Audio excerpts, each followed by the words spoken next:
Hey everybody, welcome to the 2020 reading list Thunderdome / Highlander. There can be only one combat. If you're like me, you are probably sick of everyone bitching about how shitty 2020 was. It was, I agree. But right now, I'm going to share with you the books I read this past year. I'm going to go quick so you're not bored. Buckle up, because after this list, we're going to figure out which one was my favorite, I guess. By Thunderdome rules. 2 books enter, 1 book leaves. Here they are in the order I read them. The Blind Beauty, A Gentleman in Moscow, Brothers Keepers, The Book of Night Women, God Emperor of Dune, Riot, Wide Sargasso Sea, Song of the Forest, Axiom's End, Corto Maltese, Under the Sign of Capricorn, Onwards Towards Our Noble Deaths. It is every bit as hilarious as the title suggests. The Outsider, Killing Castro, Strange Tale of Panorama Island, The City We Became, The Girl with the Long Green Heart, Stories from the Old Hotel, The Old Man and the Sea, The 42nd Parallel, The Odyssey by Homer. This was a translation by Emily Wilson.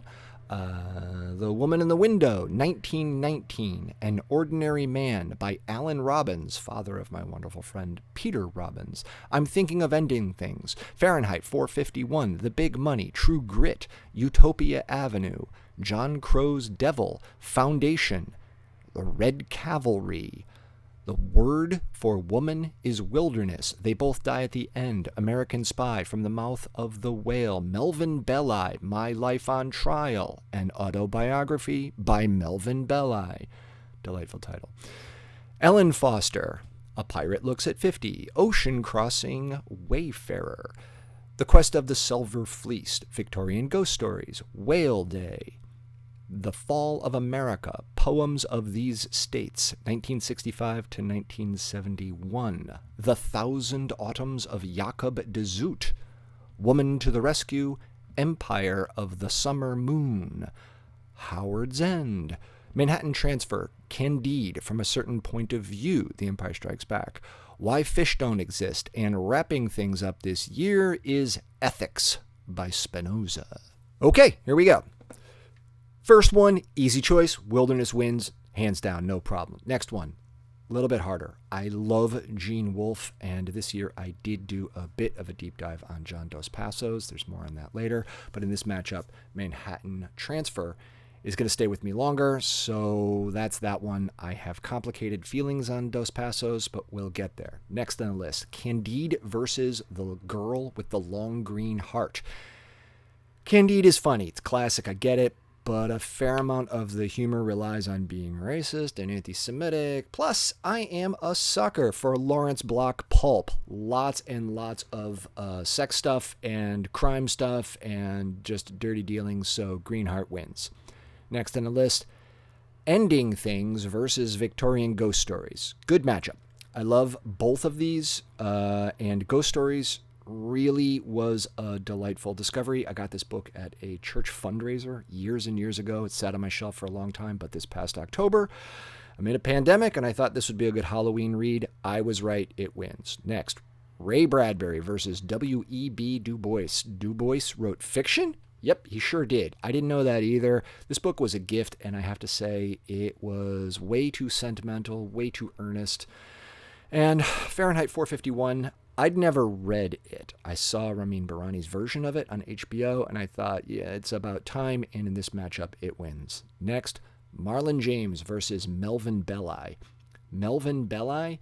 Yeah, okay, I got this book as a gift, sort of a weird long story joke behind it involving the Zodiac. Yep, the Zodiac and my dad. Yeah, it's weird. But come the fuck on. Marlon James, such a freaking badass genius. I love this guy. Next on the list, Odyssey versus Woman to the Rescue. The Rescue book was an oddity. It's one of those like sort of antique sort of books that my mom had on her shelf, and I picked it up as an oddity to see, is there like some thing in this author I'd never heard of? It's about temperance leagues and all this shit, but it's ultimately not great. So who wins? Shockingly, the Odyssey. Holy shnikes, this is like a new freaking book. This translation by Emily Wilson, I think it's the only translation by a woman. I could be wrong. It makes a 3,000-year-old book feel like a roller coaster. Amazing, wins hands down. Next, Ethics versus Killing Castro. As pulpy and trashy as it is, Killing Castro is actually full of a lot of ethical questions. And I'm being completely transparent. I only just started Ethics. I'm recording this in the last week, so it's, I'll get this one in by the end of the year. But I'm going to make a leap of faith and say there is a lot less, quote-unquote, rape as entertainment in Spinoza, so Ethics is going to win this one. Woman in the Window is a fun page-turner, but Jacob de Zoet was just freaking wonderful. I loves me some David Mitchell. In fact, I read this book because this character is referenced in our next matchup with Utopia Avenue, which also wins in this pairing, but only by a hair. Ellen Foster is a wonderful book with a really moving central character. Totally well worth reading. It has the dumb luck of being up against Utopia Avenue. It's a great book. Totally read Ellen Foster. I really, really loved it, but I loved Utopia Avenue more. Red Cavalry is kind of all over the map. And I don't know, maybe that's the point. It's grisly, it's brutal, it's sometimes funny. It's sort of what you'd expect from a war journalist. But American Spy was super thought-provoking in terms of, what you believe your country stands for. And, having grown up in the Cold War and the time in which this book takes place, it was really nice to have something thoughtfully challenge your beliefs, and it was really great. I really liked that book a lot, so that one wins in this. Next, Hemingway versus E.M. Forrester. I'm going to go with Howard's End on this one, but only by a hair. I love Old Man and the Sea. I'd read it before, and, it's great, but E.M. Forster and Howard's End, I read that one, and it sort of stuck with me more, but there's a reason why it's only by a hair. It's a great book, but it's not a perfect book. Anyway, next on the list is The City We Became. This was the biggest disappointment of the year because I freaking loved the Broken Earth trilogy, and this City We Became just didn't work for me. On the other hand, a collection of short stories based on the minor characters from The Empire Strikes Back. Yes, please. I'll take that. There's the winner. The next one is hard. Ordinary Man was one of my favorite reading experiences of the year. It was written by the father of a dear friend, and it was so beautiful and sincere. But Billy Collins is just a freaking master, and tackling things like aging, moving through life. It's intimate, it's personal, it's grand, it's universal, it's great. Can it be a tie? No, it can't. I'm sorry, Billy. Ordinary Man wins. Okay. Big Money versus Ocean Crossing. Ocean Crossing is an amazing story of an incredible accomplishment, but Big Money is just too sprawling and ambitious and ultimately just fucking amazing. It is part of the USA trilogy. I'll get to that more in a second. Anyhow, Foundation versus Mouth of the Whale. Foundation was a reread from about 25 years ago, and I'm glad I did it, especially after seeing the trailer for the upcoming series. But From the Mouth of the Whale is like a fever dream kind of told to a poet about things that are mythical, and magic is real, maybe, but it's kind of rooted in human relationships and a time and a place. It's really wonderful and a totally unique reading experience. It's that one will stick with me. 42nd Parallel versus Empire of Summer and Moon. I gotta go Summer Moon. The history is fascinating, and it calls for a rethinking of our expansionist story, the whole vision of the Native American as some sort of single entity instead of distinct, separate nations, tribes, cultures. This book is amazing. Plus, Dos Passos. Please. Man, I admire the attempt to tell the story of all American culture and your impeccable writing, attention to detail, the breadth of your characters. It's just beautiful work. But black people are real. I read 4 books from this guy this year, and he omits a huge part of the American story. So, like, it's kind of the American story of white people. It's great writing, but it's just consciously, blindly looking away from a huge portion of the population and rich, amazing stories. And yeah, I know it's the time, it's the place, it's the right, whatever. I don't want to hear it. It's great writing. Unfortunately, it doesn't win. So Empire wins this one. Next, Why Fish Don't Exist versus Panorama Island. Fish wins in a freaking landslide. Period. Lulu Miller is a genius, and listen to Invisibilia, her podcast. This woman is amazing. I fucking love this book. Next, 1919 and the Fall of America. Okay, 1919 is book 1 in the USA trilogy, and I've kind of talked a bunch about Dos Passos already. Trilogy is amazing. Everyone should read it. It's a remarkable depiction of a time and place and a writing technique, which people don't really use that much anymore. It's really wonderful, and it's important. But Ginsberg, I really didn't know that much beyond Howl and some other selected poems, so I'm really glad I read this one, and Fall of America wins. True Grit versus Jimmy Buffett. True Grit, without a question. Okay, round 1. We survived. Who survived? Looks like round 2, we start off with Wilderness versus an unfinished play by Boris Pasternak. Easy one. The Word for Woman is Wilderness is a book that has really stayed with me. I love, love, love this woman's writing, her voice, observations.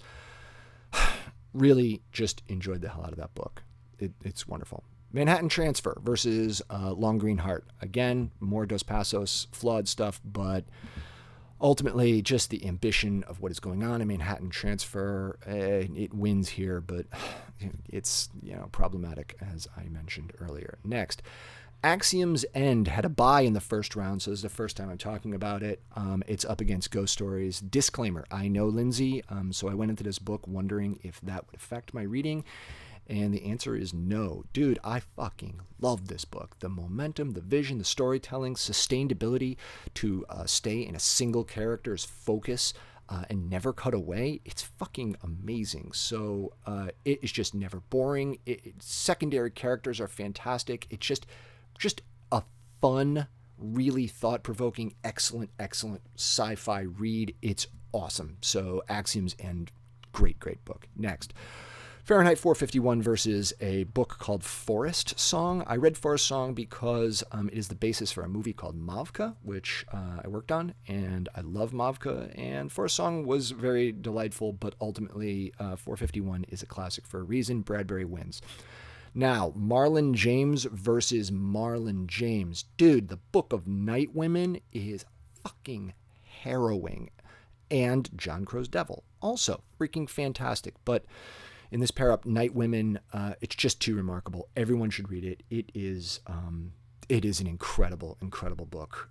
More on that one in the future because I just fucking love the Book of Night Women. Now, Odyssey versus Ethics. Like I said, just starting Ethics. But at the time of this translation of the Odyssey is utterly vibrant. It is refreshing. It flat out wins, period. It is just amazing. I love that book. Next one is tough. Richard Wright versus Jakob de Zoet. I knew Richard Wright because of his famous stuff, and I didn't really know about The Outsider. I picked this up in a secondhand store. It's a used book, and it's a lesser-known work. So, because he's considered an quote-unquote important writer, it's easy to forget that he's also really great at telling a story and creating a page-turner with drama and suspense, and it's really, really an excellent book. It's really good, which is why this is a really hard one. A lot of what makes that book happen is a lot of crazy circumstance and luck. It feels a little bit like sort of the way Oliver Twist does to me, in the way that circumstance and luck plays huge roles in guiding the narrative. And that ultimately is what gives Mitchell the edge. I really love both of these books, but Jakob de Zoet is the winner in this pair up. Next, speaking of Mitchell, it's now Mitchell versus God Emperor of Dune. And I want to tell you, fuck this book. Read the first Dune book. It's fucking amazing and awesome. Forget that the sequels even exist. Utopia Avenue wins easy. Now, if there's one book on this book list that I could hug, it would be this one, A Gentleman in Moscow. Please read this out loud to someone you love sitting in front of a fire. It is delicious. Read it slowly, then read it again. It is absolutely a wonderful, delicious read. I also loved American Spy, but there can only be one in this Thunderdome concept, and so it's Moscow. Next, Howard's End versus Empire, two incredibly different books, and I think that Howard's End is brilliant.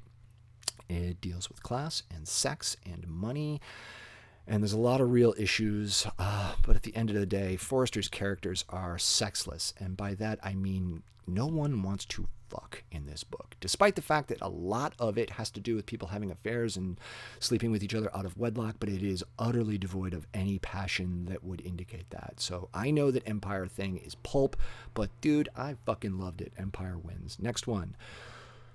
Corto Maltese versus Ordinary Man. I didn't love Corto Maltese. It had great central character, sort of this roguish guy, exotic locations, plenty of action, but ultimately kind of felt empty, not to mention kind of fucking racist. On the other hand, Ordinary Man is all heart and not racist at all. Going back to Ordinary Man. Next, Wide Sargasso Sea versus Big Money. Kind of a tough call. Both are ambitious, beautiful for their own reasons, but Dos Passos is, like I've said before, really flawed. And Sargasso Sea is kind of slow and maybe a little bit boring, but not boring in a bad way. The way that, like, sometimes there's really beautiful things that need to be taken in slowly. It's kind of like that. So it's not a page turner, but it is well worth it. Plus the reveal at the end of what it's a prequel to just puts it over the top. It's really, it's a special book. Next is Brother's Keeper, which is easily the most action-packed, sexy book about monks that I've ever read. But From the Mouth of the Whale is just too freaking amazing, and that one wins. Now, Fish versus Empire. Like I said, man, Fish wins. This book is just a wonderful, meandering, confessional, historical meditation on the biography of this person who is, yeah, you guessed it, complicated. It is written by the amazing and marvelous Lulu Miller, who is shockingly open about her personal life in this, and every chapter of this book just takes you on twists and turns that are completely unexpected and fascinating. It's a character study, murder mystery, maybe personal exploration, grappling with depression, pursuit of redemption. It's the reason why human beings matter. Yes, it is all of that. I loved this book. This is the book we all need to read in 2020. It is uplifting, thought-provoking, and just filled with love. Next, Noble Death versus Fall of America. Noble Death is another collection of short stories, this time from the Japanese perspective at the end of World War II. Knowingly sacrificing yourselves or sending others to die for nobility, duty, honor, to honor those that fell before you. It's thought-provoking and it's difficult, but I'm going to go with Fall of America. Noble Death is a great book, but Fall of America just stuck with me longer. It is full of dark places, but they're really sort of strangely glorious and human. The act of recording them in this language is somehow a celebration of these ideas, themes, people. Anyhow, I loved it. It wins. Next, Riot versus True Grit. Riot is a book by Walter Dean Myers, who I will always and forever love for his poem called Love That Boy, which has stuck with me every day of my life. And this book was a little too YA for my taste in dealing with race riots at the turn of the century, so here we go, True Grit wins. And that's round two. Holy shnikes. And then there were 16. 52 down to 16, just like that. Here we go. Now it is Wilderness versus Manhattan. I know that the Wilderness book is fiction, but it is written to feel like it's a memoir, and feel betrayed by that at all. Instead, I was just drawn in by the writing, the ideas, the wonderful exploration of gender roles in relation to survival. Yeah, chew on that for a second. It's about a young woman trying to survive in the world. In this case, it's about wilderness survival, but by extension, young woman surviving in a world that's assumed to be the domain of men, the actual world. It's really wonderful, and it was one of those bookstore wanders, and I picked it up, and I'm glad that I did. It's really wonderful. Next is Axiom's End versus Fahrenheit 451. I get it, 451's a classic, totally understand, but dude, I fucking love Lindsay's books. So Axiom for the win. Next is the Book of Night Women versus the Odyssey. Yikes. Yep, Clash of the friggin' Titans. Here we go. This one's getting hard. This is the third translation of the Odyssey I've ever read. Yep, I am that level nerd. But the Book of Night Women is just too fucking breathtaking and cruel and illuminating and gripping and nail-biting and just freaking flat out awesome. Sorry, Homer. It is Night Women. Now we're into Mitchell versus Mitchell. Okay, this is a tough one. I'm going Utopia Avenue here. Maybe it's because I read it on vacation sitting on a dock in the middle of a pandemic, or maybe it's because it takes place in London music scene in the 70s, and I loved all the cameos by like Led Zeppelin and other famous band members that pop in and out of the story, or maybe it's because it ties to Bone Clocks and Jakob de Zoet, or maybe, I don't know, whatever. But yeah, Utopia Avenue wins. It's just really, that's the winner there. I love that book. Moscow versus Empire. Sorry, Star Wars. Star Wars, you will always have my heart. I will love you forever. But I really, really, really have to say, Gentleman in Moscow is freaking a beautiful, beautiful, beautiful experience of reading. Guys, at Amazon, when you're making this series, please do not fuck this up. Please. Or just abandon the project. Let it be a book. It's just perfect. It's really wonderful. Next, Ordinary Man versus Sargasso Sea. Sargasso Sea, it's got to be. The writing is slow, like I said, but it is beautiful and unexpected. I love how it leads you on to Jane Eyre. Jane Eyre is another book I sincerely love. But this is a beautiful book in its own right. It doesn't need the tie-in, but it really helps. It's a lovely read. Anyhow, next. Whale versus Fish. Ha! That's funny. Fish is the winner without question. That book is surprising by turns over and over and over. It's a historical figure I'd never heard of. He's possibly a murderer, whatever. It dives into eugenics in this crazy history of Stanford University, and it's really, really wonderful. It is, it's beautiful. So the Fish wins without question. There you go. America versus True Grit. This is a hard one. Both are really, really great, and I just discovered more in Fall of America, so it was a better experience, and so that one wins. Holy fuck, people. This is getting serious. Here we go. Wilderness versus Axiom. God damn it, people. Why can there be only one? I loved both of these books. I sincerely, sincerely did. I loved them both. Axiom was easily the most enjoyable read of the year, without question. I loved every suspenseful, thought-provoking minute. But I found myself going back to Wilderness over and over. I just kept picking up and going back over different passages over the course of the year. I read it earlier in the year, and so I kept going back to it. So I got to go Wilderness on this one. But man, it just by a hair. Next is Night Women versus Utopia Avenue. Marlon James has become my literary hero in the past 2 years. So check out his podcast if you want to hear him actually talk about dead people. He just talks about authors who have died, and it's really wonderful, and I just love this author. So on this pairing, I gotta go, man. It's Book of Night Women. It's that book is just incredible. Anyhow, Sargasso Sea versus Gentleman Moscow, period. Every day. Before the pandemic, in the earlier days of the world, I used to look forward to my commute every day so I could have some uninterrupted time to read that book. It's delightful. Fish versus Fall. Okay. The intimacy of why fish don't exist set against this historical investigation, and just the personal exploration of what Lulu Miller's doing and relating it to the bigger context and what it means for her and by extension all of us, and why it's really wonderful, and I can't say enough how much I love this book, so I go Fish. And now here we are. My God, are we this close to actually finding a winner? Okay, here we go. The word for woman is wilderness versus the Book of Night Women. Night Women is grueling and difficult, but emotionally and sprawling. Plus the language. The language is like a doorway to a world that, for me, Mr. White Guy from Connecticut, I just had no idea about. I am eternally grateful that Marlon James exists, so that one wins. Finally, this was probably maybe the hardest pairing in the whole thing. Fish versus Moscow. This is awful because I love both of these books, but Fish wins.